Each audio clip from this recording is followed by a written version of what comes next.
Welcome to the Tech Egg. Don't get scrambled. Enjoy the video.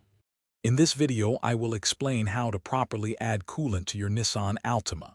First, always prioritize safety.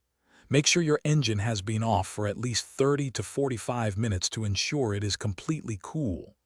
This prevents serious burns from hot coolant or steam.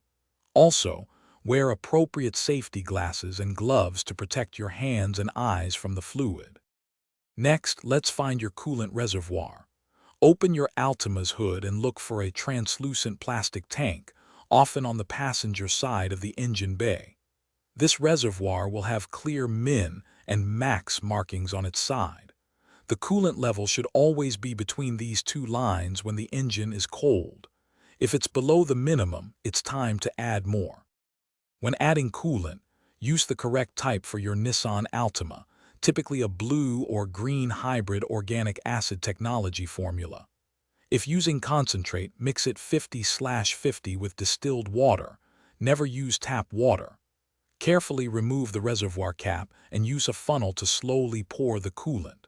Fill it precisely to the max line, but do not overfill, as the fluid expands when hot. After adding coolant, securely replace the reservoir cap. Start your engine and turn your heater to its maximum setting. Let the engine run for about 10 minutes to reach operating temperature, allowing the coolant to circulate and release any trapped air. Check the level again once the engine cools, topping off if necessary. Remember to dispose of old coolant responsibly, as it is harmful to the environment. Thanks for watching. Consider subscribing if I helped unscramble your problems.